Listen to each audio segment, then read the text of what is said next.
tuned in to DAR Sports Media, and we're going to do a little bit of the media side of things tonight.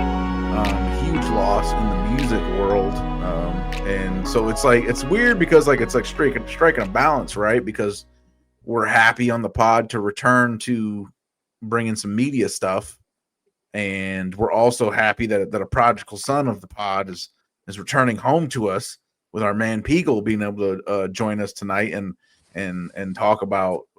We're really lucky because the artist that we're discussing that we unfortunately lost this week that's bringing us all back together and bringing us back to our media roots.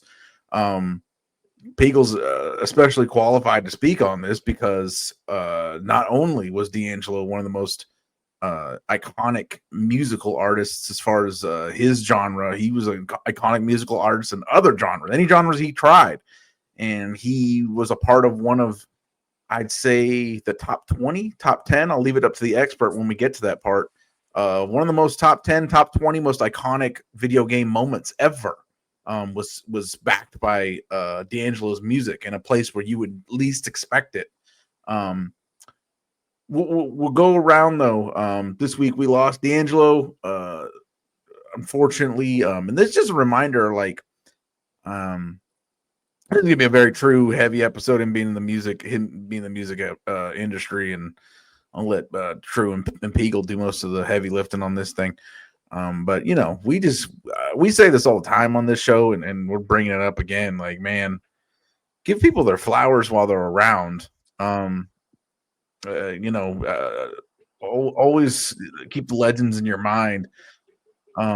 DMX, I thought of that when he passed away, and I'm definitely thinking about it this week when D'Angelo passes away. Keep the legends rolling. Keep mentioning them anytime you got the opportunity to. Just give people their flowers while they're around, man, because you never know. True, go ahead and get it started, man. Well, D'Angelo, I guess I should start it by saying this ain't True talking right now. You know what I'm saying? This is Mike. This is Michael talking. So, yeah. Because long before there was a True, D'Angelo was the epitome as a kid growing up. To me, and he was like the epitome of funk, soul, jazz, rock, like everything encompassed into one artist. There's never been an artist to me, aside from Prince, Michael, Prince. These are artists that encompass everything, and that's why they were my favorites. But D'Angelo he's a son of Prince. He was a son of Prince. To me, there's a couple artists that I look at and I say they are descendants of Prince, but D'Angelo was number one, the descendant of Prince. And from his elusiveness, reclusiveness, to his sound, to everything. And it's unfortunate because for me, I listen to his music at least twice a week, twice, 3 times a week. And, Send It On has been my favorite song for ages. I think I've listened to Voodoo more than I've listened to any album from the 2000s. And it still holds up. And if you read the article that myself and I'm going to say Anthony, because, just based on what where we are in our lives now, in this regard, that's Black Messiah is a very strong foundational piece to the friendship we have. And he put that in the article too, but just that album meant so much, and it still means so much. When you listen to, the charade, it still applies. All we wanted was a chance to talk. Instead, we only got outlined in chalk. Like, the rebel spirit behind his lyrics, it just goes deeper than the voice, the falsetto. It's everything. And for me, like I said, D'Angelo was everything for me as an artist, as an influence. When I started to deviate away from rap a little bit and try to get into other stuff, he was the reason why. He was the reason why. Prince was there, Michael, obviously, but D'Angelo was the reason why I felt like, let me do this. I have songs literally paying homage to him on projects and albums. So for me, like I said, it's a loss that as a fan, I'm feeling, but also just as a brother, just watching someone who was a rebel spirit, someone who was so impactful, who stood for something, stood against this industry, stood against all of that. Watching somebody like that go at the age of 51, it's hard, man. It makes you also look at, cancer and how cancer is affecting not only us in general, but just the community. And it's hard, man. And like I said, I've lost a ton of people in my personal life to cancer, and so it's always about cancer regardless. But losing one of the greatest pioneers and one of the greatest artists that we've ever seen to cancer, just tough, man. It's tough, and I think this is a loss. Will like there's losses that you feel forever, right? Like when Mike passed, when Prince passed, when Kobe passed, like sports even felt like it stood still for a while. Like it just didn't feel the same anymore. And that's what happens with certain figures who are so impactful that it just changes everything. And I will speak on something a little later when people talk about tributes and all this other stuff. I've been seeing it on social media a little bit, and people nostalgia is we love nostalgia because it's part of what we do, but sometimes it can bite us in the ass a little bit. And I'll get to that. But like I said, this is for me in my adult life, um, this is the first artist that I grew with and watched my entire life. So it's the first artist that I grew with that I felt like that. Like Michael and Prince, they were here before I was here.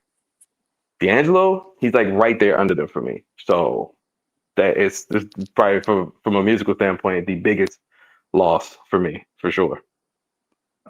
It's funny because we, I was talking about how D'Angelo just crosses over because he's such a titan that he just crosses over to like all these different things. We just talk about the game, but also like a movie that, media side that we talk about all the time, just joking around like with us as a group is, Belly and his song from the Belly soundtrack. I, at the time when it came out, I was just scouring the fucking internet, Napster, Audio Galaxy, all the shit. I was scouring trying to find that fucking song off the Belly soundtrack. Devil's Pie, I believe is what it was called. Amazing shit. Amazing shit. Peagle or Anthony, whatever we want to do tonight. What's your go ahead and give your opening statement here. We'll start getting into specifics after that. Yeah, man. I mean, it's weird to for me. It's weird to eulogize an artist that I didn't have that personal connection with, like Mike did, because like I said in the article, I got in on D'Angelo like in my 20s. I want to say I was like 22. This is like 2012. Um, and I, you because you hear the songs growing up. Like Brown Sugar came out in '95. I got black parents. I know I heard Brown Sugar multiple times, but as a kid, it doesn't really like that sound don't really click with you. Like I listened to Mike all the time growing up. Like that was my guy.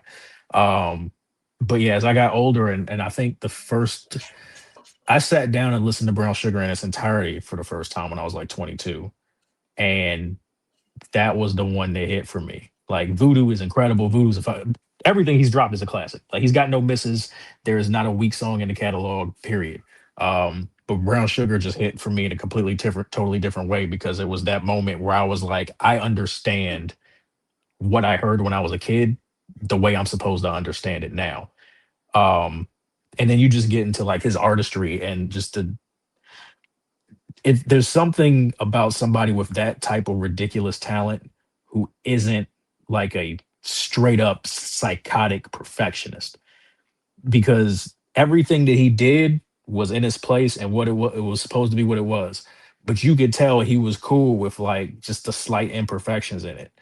And like everything about what he did, it was just about feel. Like shit damn motherfucker is one of my favorite songs ever, and nobody has made three cuss words sound smoother in the entirety of human history. Like you don't even realize he's cussing. It sounds like feeling. It sounds like emotional. Like, hey, I just found my best friend and my wife fucking. It's like that delay between each one is a completely and totally different emotion. It's that discovery of shit, then that sadness of damn, and then that anger of motherfucker, and then then he shoots him. Like it's just like you can't replicate that. Like nobody else is going to be able to do what he did um over 30 years and three albums. And unfortunately we're probably not going to get the fourth. I can't Like, I don't think his people is, I don't think unless he got it in his will or something, we're probably not getting that fourth, and that's fine because he's not the type of artist that where you get to the end of and you go, damn, I wish I had another one. Like, it is what it is with those three: Brown Sugar, Voodoo, and Black Messiah. They're all classics. And like True said, Black Messiah is like that's the building block of our friendship. I mean, we were literally texting when it came out, just going back and forth about the album. And I'm lucky because I got in 2-3 years before that dropped, so I didn't have to wait 14 years. I had like a standard quote unquote, wait for an album. But yeah, it's something that D'Angelo's something that you're just not going to see another one of those, like, ever. Like, that's the only person I've seen do a Prince tribute, and it was fire. When he did "Sometimes It Snows in April," it was fire. Like, he was perfect. And then you've got "She's Always in My Hair," and his version of that. And as soon as that shit comes on, that guitar is just hard. It hits you, and then he's just smooth all the way through it. It's like his ability to just do whatever he wanted musically is second to none. Like, they're never going to make another one of those. Legitimately second to none. We're gonna get into it. Like, this dude crossed over. It's hard for me to think of a more shocking crossover than what we're gonna talk about in a minute. So True, go through. Oh, by the way, everybody, I did look it up. The song is called "Devil's Pie." It's fucking amazing. Look it up on YouTube. If you don't know what song I'm talking about, it's one of my. If they don't know what song you're talking Track about, 2 then, on Voodoo. Yeah, I was gonna say if they don't know what song you're talking about, they don't need to be listening to this podcast, brother. That's just I put it to them like that. One thing I do want to say too is crazy is you hear the reverence. All of us, we're talking. We're all grown men with grown man responsibilities. Some of us with some pretty checkered pasts, some pretty salt and vinegar pasts, and we're all talking about D'Angelo with this type of reverence. And that dude was in a music video, bucket naked, all over MTV. We're still like, nah, dude, that's the guy. Like that, but that's how good D'Angelo is, and like how dope he is. That like he could do that. And still, like, there's the thing also, all the respect from anybody. We know it wasn't for us. We just know the song was heat. Yeah. Which is a very important distinction for music for people to have to understand, right? Some things just aren't for us. Right. You know what I mean?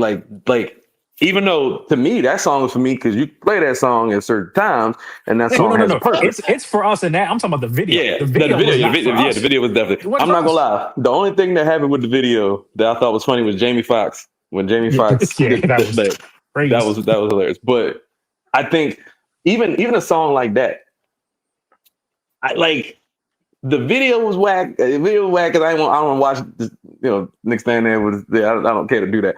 But even that, I think people around him said they were surprised he did that because he's in his personality. That's not him. And so the fact that that's his biggest song and well, not his biggest, but like one of his biggest songs, and like it is to me, it is the most perfect song that he's ever made because you can hear the flaws in the music throughout. This chord is a little off. The drum is not all there. Like it starts off with them trying to figure out the drums. That you can hear. That's how the song starts on the album. You can hear him trying to figure it out. You can hear him figuring it out. That imperfection is perfection. And like I said, when I first heard that song, I'm still a kid, man. Like when I first heard it, I was just like, oh, I like how it sounds. But I always thought it was funny because when he started yelling at the end and that, take off your clothes. He started going Prince on him. And I was just like as a kid, you think it's funny. But now that's like that whole run of closing it out that way. And I heard you speak about Brown Sugar. Brown Sugar to me, it's funny because I feel like Brown Sugar, I love that album. But as I get older, it's probably my least favorite of the three. And I think I think there's a reason why, but it's still a classic. I think it's still one of the greatest albums ever. But I think with Voodoo, there's a little bit more of a risk. It feels like Spanish Joint, like Africa, The Root. Those don't sound like songs you hear on Brown Sugar. They sound different. No. Brown Sugar was way more straightforward. And I love Brown Sugar, but like One More Again. I like One More Again almost broke me down. Like, no lie, just because of the words, the levity of the words, it almost broke me down yesterday because I'm listening to it and I'm just like, it's eerie almost with some of his songs now, man. It's 25 years ago, but it's just Voodoo to me, man. It's the ultimate album, I think. Next to Confessions, I think of the 2000s, I think it's the greatest R&B album. And I personally listen to it more than Confessions. Confessions is a classic, obviously, too. You know what I'm saying? All respect to Usher and all that, but Voodoo is just one of those albums. It's just continuous, back to back. It plays like how Marvin Gaye used to one of his albums to play. Like what's going on plays like a continuous session. Voodoo is a continuous session. That's why it's so impactful to me. And like we didn't really get to talk about like too much in the Black Messiah, but I think once again, but it's like all his albums were perfect for the time. The neo soul movement needed someone to jumpstart it. Brown Sugar was that. Neo soul needed a kick, kind of a jolt when Voodoo came out. It was that. Black Messiah came out at the time. I mean, police brutality was all over, you know what I'm saying? And people like stuff that we knew existed for ages. People started finally waking up to stuff that we saw, and his music reflected that. But you could still have songs like Really Love and Another Life, which are out of this world. And you can play that no matter what. And it's just, like I said, man, I could go on and on about D'Angelo and his music. And like I said, we didn't even get to, I know, Eric will get to it, his work on a soundtrack that people, probably didn't expect. I damn sure didn't expect when I heard the song. But and just to talk about Devil's Pie, like the first time I heard Devil's Pie, like if you listen, first of all, that beat by Primo, by DJ Premier, was originally supposed to go to Cannabis. Oh That's my right. God. Cannabis of second round knockout fame was supposed to get that beat. And I'm glad he didn't. I'm glad he turned it down. But he would not have had the foresight to put that together. Like, fuck the slice, want the pie, YXY, till we fry. Watch us all stand in line for a slice. Like, there is such a layered message in everything. Goes like this. Here's the list: materialistic, greed and lust, jealousy. And like lyrics, man. You can't who in R&B is writing that? Like during the 90s, they were talking about, baby, I really want a sexual body. That's the 90s. That was the 90s. Like, you're not talking about like this type of, like, he's basically telling you what probably his struggle was in the industry, which is why he took 30 years to make 3 albums, 20 years to make 3 albums, because it's a lot. Same thing with Maxwell, low key. It's like a lot of these artists probably go through stuff that they don't want to deal with. So you step away from the industry. And like I said, we know how that goes. So and so he's just a legend, bro. And this is one of the worst losses for music, period. Just one of the worst. And that's that right there is like another good example of like what we keep talking about with how like multifaceted and genius he was. Is probably a lot of people listening to this, or a lot of our regular listeners, probably too young to remember who Cannabis is, the rapper, but it don't get too much more at the opposite end of the spectrum, music lyrically, like wise, than Cannabis and D'Angelo. And D'Angelo took that beat and ripped its fucking throat out. That song is fucking amazing. When we're on the subject of favorite songs, like, so, True, pick us out a couple of, what's your top 3? What's your top 3 D'Angelo's and why, and what makes them special? And then Peagle will do the same with you, and then me and you can wax a little bit poetic about our special subject. So my top 3, man. Send It On absolutely is my favorite of all of them. I think Send It On is the best D'Angelo song that's ever existed. And I think from a musical perspective, from just how smooth it is the ultimate song that sums up his career. Like, just from the opening. And everybody who knows me knows that when it comes to horns and music, I live for that. Like, I live for putting horns in music. Like, when I listen to Mike and Lady in My Life, Lady in My Life is one of my favorite Michael Jackson songs. And I would be in the car with my mom as a kid listening to it, and all I would care about was that you're every wonder in this world to me. Like, that's what I live for. So Send It On has horns. It has perfect vocal arrangement, like perfect layered vocals. It does everything that it's supposed to do. That's my number one. That's one of my favorite songs ever. Not just D'Angelo, like ever. Like I listen to that song at least 3 times, 4 times a week. Um, Two, Another Life from Black Messiah. Honestly, I mean, I remember when that came out. Me and Anthony text back and forth about it, and I think that was my favorite when that It first was dropped from the jump. from Jump. Right, The second he heard that joint, it like was over. that was it. I was like, that's it, that's the one. And it was just because when you heard it, just from the opening of the drums, just doom, doom, you already knew from that opening riff what you were about to get into. And then when you listen to the lyrics and like it's just layered. His lyrics have meaning, it has substance to it. And it's very rare to hear that in the genre, especially the genre that people would box him in. It's very rare to hear that. Now, not neo soul. Neo soul, a subgenre that has a lot of meaning and depth behind his words, but Another Life is that. And third, mm, this is tough. I'm glad I didn't make this article because I've been sitting stuck on that. Stuck You'd on have that never for put that thing out. I'd have never put it out. It's got to be a tie, man. Look,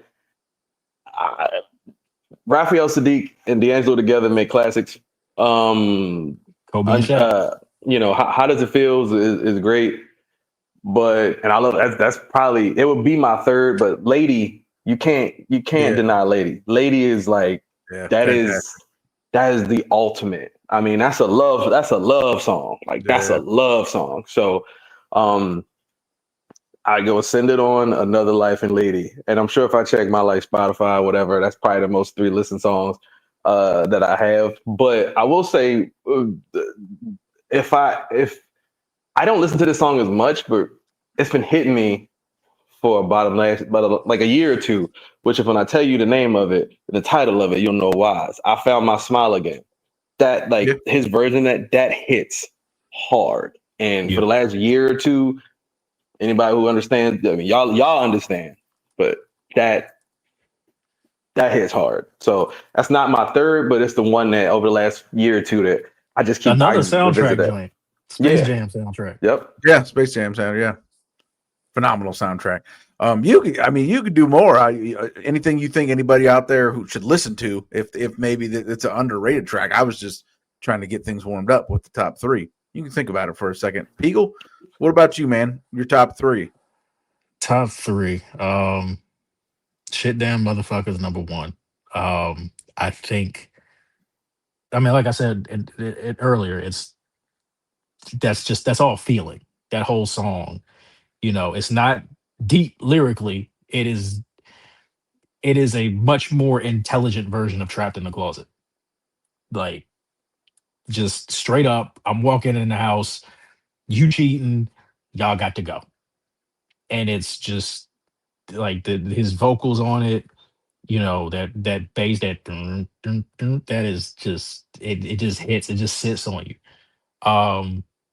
Number 2 would probably be Me and Those Dreaming Eyes of Mine.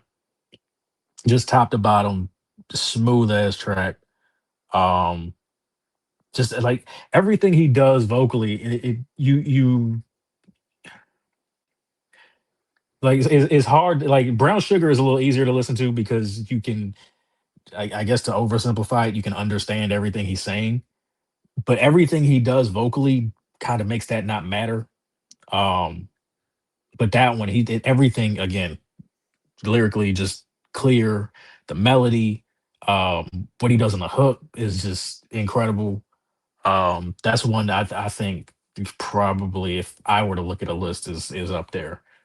Um, yeah, I'm about to be stuck like Mike on this third one. You know what? No, I'm not. Untitled is my third. And the reason Untitled is my third is because, like Mike said earlier, D'Angelo is Prince's son. Like, full stop. And to me, there are certain artists, when you know what their influences are, it there's something fulfilling about seeing them pay homage and do it in a way that not only feels like themselves but feels like their predecessor. Like, for me, as a hardcore Michael Jackson fan, I've always believed that you can't really rock with Mike if you don't rock with James Brown. Like, I feel the same way about D'Angelo and Prince. You can't really rock with D'Angelo and not rock with Prince. And Untitled is like the perfect non-Prince song. Like, again, video's not for us. Take the video out of it if you're a dude. Not for us. You know, just like turn that shit on and just sit in a dark room and just really listen to it. That's like probably what, 1999 era Prince, maybe Sign of the Times era Prince. Like it's right there. And to see somebody give their flowers in that way to one of their favorite artists, to somebody that influenced them and nail it like that, it's incredible. Like, I mean, we'll probably get into it a little later, but one of me and Mike's favorite artists, Elmi, did a song on his most recent album, Miss Hot July. That is a D'Angelo song. And he Absolutely. has been very clear that D'Angelo like is the reason he's where he is. Like he popped off because he did a cover of Untitled. And that's the reason why he's been able to do what he's been doing. And if you listen to Miss Hot July, the intro right before that is him talking. Um, geez, why am I blanking? Help me out, Mike. Or I gotta. you just skip it. Yeah, Oh, I took the skits. I took the skits off, made a whole playlist without the skits because like they like 20 seconds. I don't need them. Like that's good. yeah, no, Um, the kid and all that is in yeah, there. But nah, yeah. he's talking to Raphael Sadiq. I just okay, yeah, he's talking to Raphael Sadiq, and Raphael is describing to him like basically telling him what you have here sounds like D'Angelo. And to hear that from him, like first of all, to hear his voice on that album is insane. But to hear that from him, and then you go right into the song because it's not like Mike said, it's like 20 seconds. There's not any big preamble. It's basically him saying like that sounds like him in 90. Like you got it. Now play it. And then they go right into the song and you hear it. And again, you sit in a dark room, just listen to it. You could hear D'Angelo on that track. Like it's one to one. And stuff like that. That's kind of what makes like songs for me when you know what somebody's influence is if you can do one that sounds like your predecessor and still sounds like you. So yeah, I think Untitled would have to be my number three. And if I had like an honorable mention, it's hmm, it's probably Betray My Heart. That one, like, especially after having my daughter. That one is. So yeah, that's again just about feeling and emotion. Um and just, like what he does with the guitar and the bass in all of his songs is just it's disgusting, man. Like nobody should be able to do it, you know?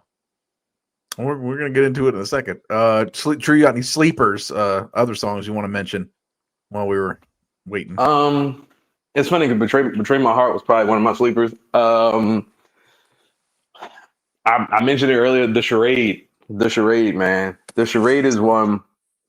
I didn't appreciate the charade when I first heard Black Messiah, and it was because I heard it and I was like, "Oh, this is dope," but like songs grow on me. The charade is one of those that I liked initially, but like it became like one of my favorites because of just the just the whole breakdown and then at the end of the like all of that. It just clicked. So I would say the charade. I mean, you mentioned Devil's Pie. Devil's Pie is one of my favorites. It's one of my favorites, man. Just because I mean, not too many R&B singers or neo soul singers, not too many people could take a primo beat and just annihilate it like that. Especially back in that era, like you just not doing that. Especially back in there was nothing like that back then.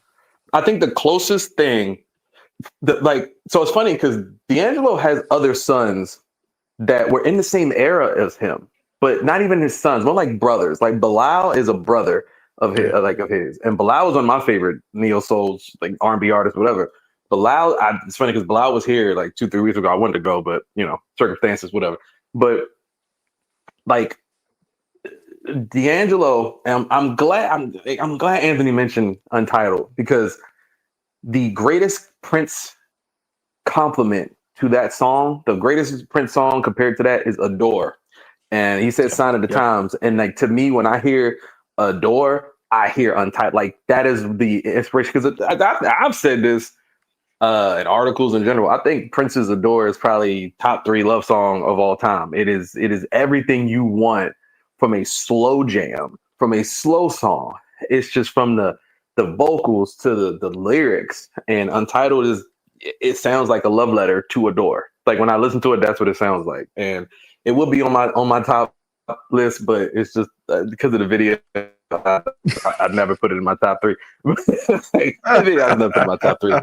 But I love that song. I was listening to it earlier, man. I'm listening to it earlier. I'm just like, how do they do it? Like how? Like the marvel at the genius of both Raphael Sadiq and D'Angelo. Like how do they do it? Like Lady was up here. Untitled is up here. Like that's even You Should Be Here is fire too. And then people don't talk about that. Like, and another one, this is not a D'Angelo song by itself.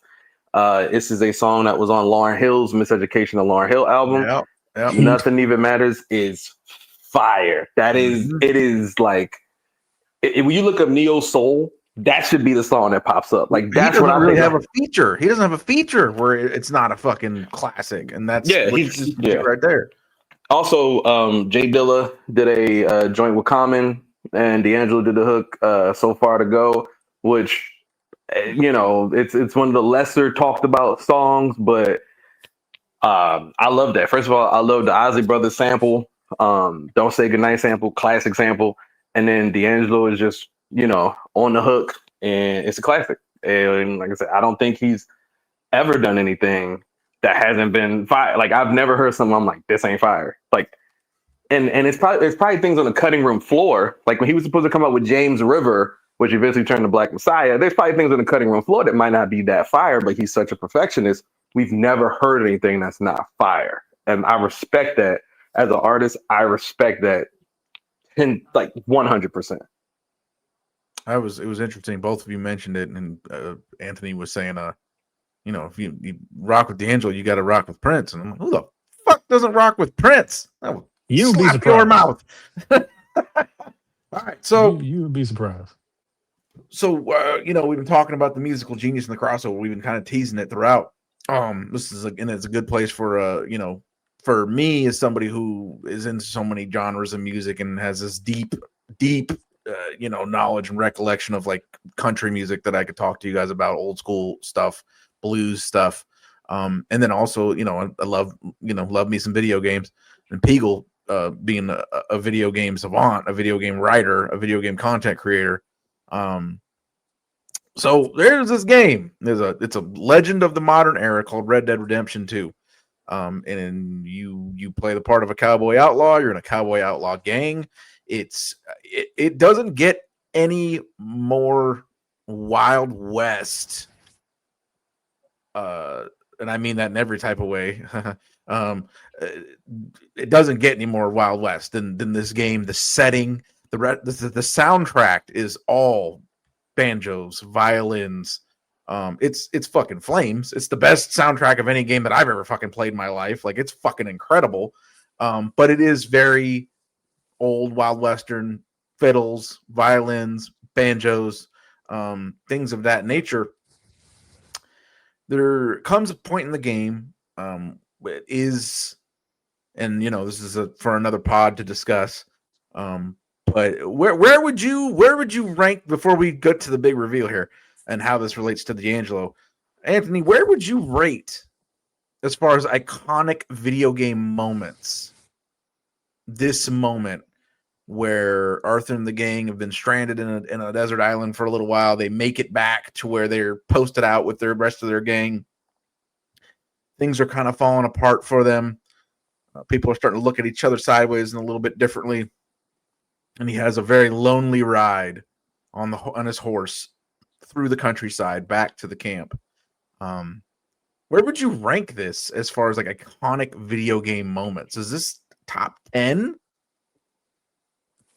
So this is something I'm gonna answer now, but I'd have to answer for real later. Yeah. And only because of the obvious recency bias with him having just passed. But the impact of that particular song hitting in that particular moment with the way that story played out, if if I was just answering on pure emotion, is top 10. Yes, absolute. I would say absolute. So this is all leading up to, spoiled it a little bit there. During this moment, a song cues up, a guitar starts, and it's that fucking goddamn D'Angelo bass.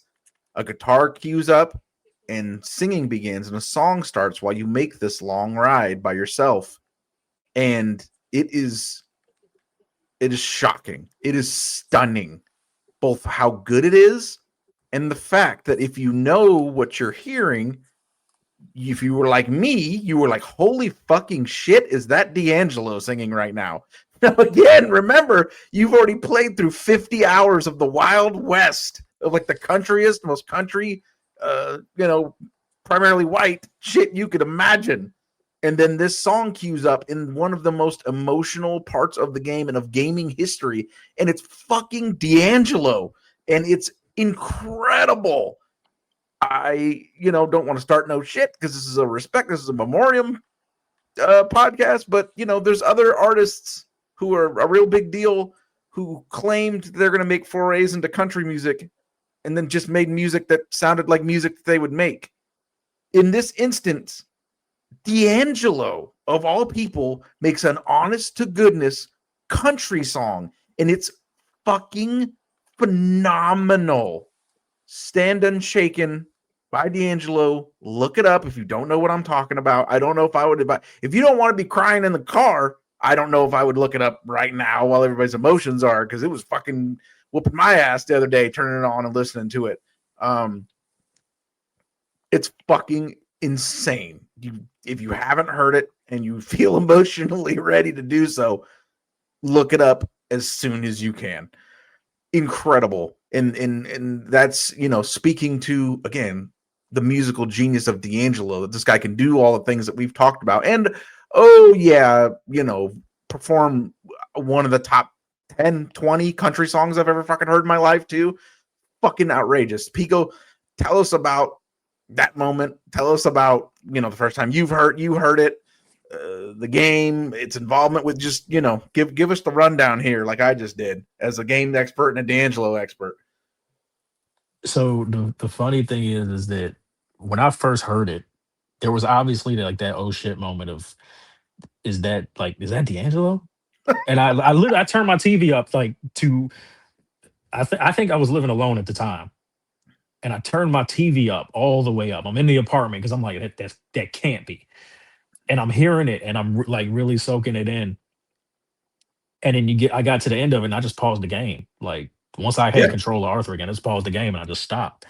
And I never really thought in that moment to look into why that happened, because it was so good. It was so natural that it didn't click to me that that probably shouldn't be happening.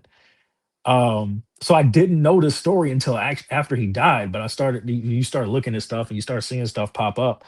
And apparently he was a huge fan of the first game. Oh And shit. he hit Rockstar up personally and said, if y'all need anything, hit me up. So he would go to Rockstar's offices at fucking midnight and playtest Red Dead Redemption 2. They would let him playtest it. They said he would be in there till like 4 in the morning playing the game. And I guess that's how it came about. Like, I want to do a song for this. So that seeing that at the end of it is like, damn, one of my favorite art. Like, because we don't know anything about D'Angelo, really. Yeah. Like, he's a recluse for real. And to get to the end of things and find, damn, he's a gamer. Like, he's a real deal. Like, and that was so cool. And to hear that song in that moment, it's one of those things where if you really absorb yourself in the story, and like, because sometimes people play games and they just kind of, we're gonna blow. I just want to, I get through it. I want to get to the end of the story. But if you Start really fucking absorb around, yourself in it and just take it in, the story, the environmental storytelling, the narrative, all of that stuff, that section is going to hit hard. Hard. Now, to speak to his genius as an artist, you divorce that song from the game Yeah, with the phenomenal. knowledge that this song came out in 2019. This is 5 years now after Black Messiah. That's the last new D'Angelo song we have. That's it. Listen to that song now, and it hits completely and totally different. You can divorce it totally from the game. I couldn't until he passed. I like every time I heard that song, I thought about that moment in the game. But actually listening to the lyrics and hearing like the low register in his voice, like you Yes. said, it's a country ass song. That is true blue country. Um, and just hearing the lyrics and hearing the way he sang it and the sadness and the triumph at the same time. Like that you say these things retroactively, but when you hear it, it does sound like a goodbye. And there's like there's no point where he dropped an album and you got to the end of it and you felt like, damn man, where you at? Like I need another one. Like you just listen to it and you're like, you're good. And I can hear that song. I hope we don't get anything else. I mean, even if he puts it in his will, fine, cool. But if it stops right there and unshaken, It's that perfect. is perfect. That is a Yeah, holy shit. perfect I ending didn't to know it. I didn't look at everything. it that way, but yeah, man, that's fucking phenomenal. That's Yeah, perfect. that's it. I mean, we can leave it right there. But as far as like moments in a video game where you're, because it's something that I've been pounding the drum for the 12 years that I've been writing about video games, and plenty of people have done it. But video games are art. Yeah, If you fuck yeah. ever want to reinforce that point to somebody, you show them that segment and you let them listen to that song and just let that shit wash over them, because you can't do that in a movie. You need Yeah. to actually have controlled it and experienced it and immersed yourself in it to feel that moment hit the way that it does. And you can only get that when you have the artistry that is all of those people over there at Rockstar doing what they do, and the artistry that is D'Angelo putting together another banger. And I can't think of an artist out there today that could hit that moment and meet that moment. Like again, Yeah, they're true. never gonna make another one of them. Fuck yeah. That's crazy to think of, and crazy the parallels. Not to give no spoilers away, but you know, the parallels of what Arthur was going through and what D'Angelo was Yeah. going through. Um and that song, again, no spoilers, kicks up at another point in the game that's pretty fucking emotional. And crazy to think about now. Yeah, incredible shit, and that's like such an insane legacy. For that to be the goodbye, because it's just so fucking perfect. Again, like you said, it's triumphant, but it's like regretful as well. Like, you know, and that's just such Yeah. a crazy thing to capture, both for him and for what's going on in the game.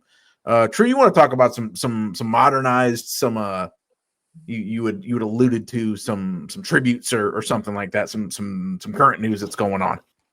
So I think what's happened is that when artists die, the first thing that people think is, oh, who's going to do the tribute for them at the award show? Who's going to do the tribute for them at this and that? And I saw people saying, oh, only have like Raphael Sadiq and this person. Nobody after 2005 or 2010 should do a tribute. And I'm like, that's not how this works. Like there's multiple sons of D'Angelo. There's multiple sons of Prince. I mean, listen, if people don't want a Trey Songz to do a tribute like he did for Prince, I understand that, because that was one of the worst moments we've ever seen in award Oh history. my god, that was horrible. but and I think that was hilarious. Like, who selected Trey Songz to do a Prince tribute? Like, that's like, why would that even be a thing? Like, why would you think that's gonna work? But a D'Angelo tribute has to be done properly. There's so many artists that love him, are inspired by him. Anthony mentioned our guy, man, like he the streets is chock full of D'Angelo influence. Miss High July is just the most obvious, but even the Damage Control, Without You has little elements here and there sprinkled. And so you can listen to Mac Ayres, you can listen to, some people have said other artists that I don't listen to that much, like Lucky Day and other people like that. But all new age neo soul music is derived from D'Angelo. Like that's D'Angelo. Like some people take from Maxwell, some people take from D'Angelo. Those are the two that people take from, especially from like male artists. Like that's who they take from. They're taken from the top two artists. And I think when you need a tribute, you want to give because that shows the lineage of an artist and what they've done. The reason why no one can do a Michael Jackson tribute, though, it's because there's no Michael. There's no others. There's no others that can replicate that. So you'll never have that. I know people are like, oh, Chris Brown. No, we're not doing that. It ain't him. The closest one is Bruno. Yeah, and even and he don't even and even and he not he ain't doing it. And so when you look at like Prince tributes, D'Angelo's the only one who can actually do it in a proper way to me because he. Now I will say, there's a guy who I'm not the biggest fan of some of his songs, some of his lyrics. Anthony knows where I'm going with this. His name is Duran Bernard. He is one of the craziest vocalists I've heard. That boy can sing though. He can sing he is amazing. I would like to see him even vocally take on that because he has so many different ranges. He would tear the beautiful ones up. Yeah, he so seeing those type of artists who like there's so many different sons and so many different daughters of these artists that's what makes D'Angelo so special is that you can never replicate what he does. You can take bits and pieces and employ it in what you do, but you can never replicate it. That's what makes, like I said, Mike so special. What makes Prince so special. And many people try to emulate Prince because it's almost like there's a bunch of people that fit the LeBron James, Magic Johnson model. There's only one person in the world like that could replicate Michael Jordan. That was Kobe Bryant, right? Kobe's the only one, and even then, he wasn't quite better, but he could replicate it. Prince and D'Angelo to me are like Mike and Kobe. That's like people try to emulate Steph. You can't emulate that. It's like how you emulate somebody shooting for 40, 35. You can't. You just can't emulate greatness. And if you are, you have to be that great yourself to even get close to that. That's why D'Angelo is as great as he is because he took what he got from Prince, but he took from other artists as well. There's some Stevie Wonder in there. There's some Mike there a little bit. There's a lot of that.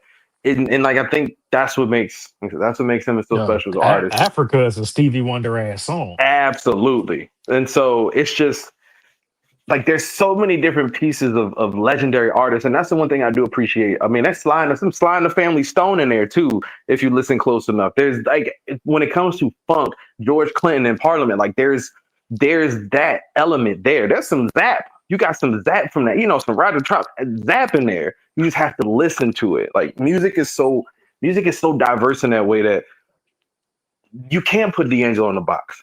He said a lot about funk. He wanted to make funk music, but there's soul, there's rhythm, there's blues, there's jazz, there's everything, and it accomplishes so much. And that is what makes him, to me, like he's the ultimate artist of this last 30 some years. To me, he's the ultimate artist. No one else that I've listened to in the last however many years from 1995 when he first dropped On, there's never been an artist that I've listened to more, and the motherfucker only had 3 albums. So that should tell you the level of, I mean, like Outkast got 6 or 5 or 6, and they're probably like right there under him, or right there next to him as my favorites, and like Nas and like a couple of them like that. But like in terms of like artists, like he's that's the ultimate to me. He's always been the ultimate, and I don't think we'll understand the full levity of this loss until years go by and people in your mind it might click like, hey man, it's like 10, 15 years now, like 5 years later, man, D'Angelo didn't hear him drop one. Oh shit.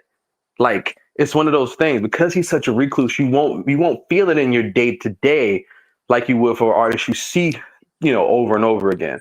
I think that's why like with Mike was the same way. Like Mike was the biggest artist we've ever seen, but you didn't see him every day. And when you saw him every 5 or 6 years, wow. Yeah, like he pop out, he got the kids and he, waving to the people, got the mask on, and that's it. You don't see Mike that much. Prince and D'Angelo, one and the same. They never left the house. Prince died in the crib. They never left the house. Going outside. They never left the house. And like just for those type of artists that like you don't know what it could be. You know, I don't know if it was like social anxiety with D'Angelo. They talked about that. He had anxiety, he had stuff like that. And like, these are real things that people have. And these are real things that people suffer from. And I think artists, we see artists like, why is this artist out? Why doesn't this artist do this? Why isn't this artist on tour more? Maybe they aren't up to it. There's the mental health aspect that comes with this music industry also. And people do not understand how much this industry will fuck with your mental health.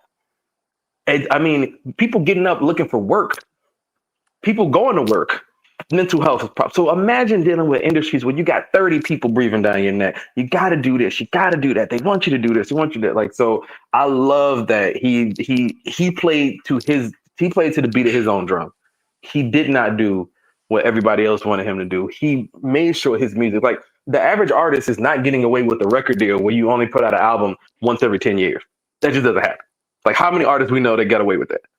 Just doesn't happen. And like, I mean, not to bring him up, but hell, Drake was putting out an album every year because he was under contract. Like, he was struggling. You had to do it. 720 deal.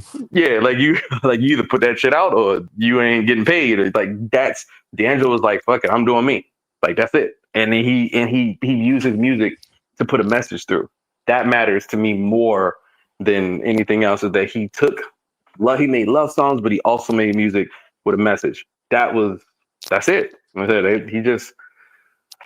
It's never be another, bro. It's never be another. Yeah. The one thing I would recommend people do, it's really hard to find, but look up the Devil's Pie documentary that they did like right when he came back to do Black Messiah. Like that, I just watched it the other day because somebody found it in a Discord I was in and posted it.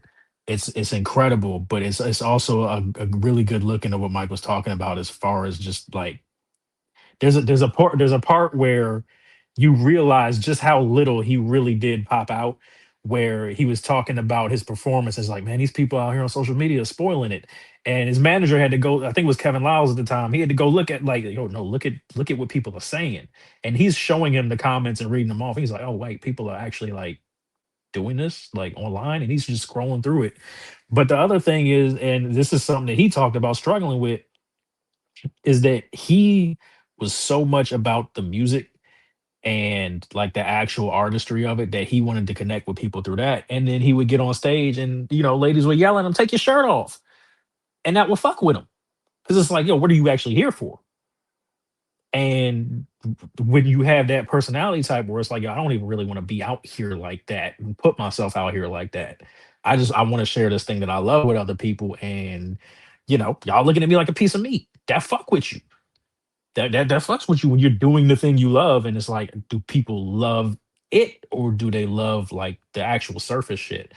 And I think for someone like him to be able to, I hate this phrase because people overuse it and they just excuse themselves. They just try to excuse themselves from being assholes, but protect your peace and go, nah, I'll just pop out when I want.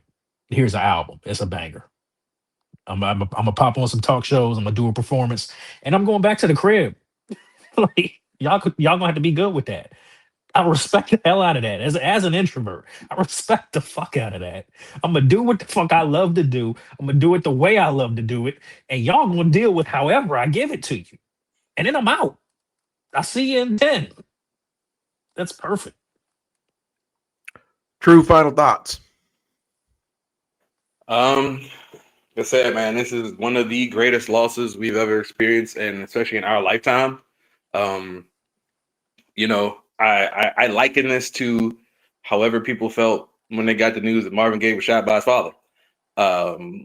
Honestly, I mean, because although D'Angelo's his own artist, obviously, just the commentary, the social awareness in his music, it hits harder. You feel it harder because it's like this is one of the loudest voices.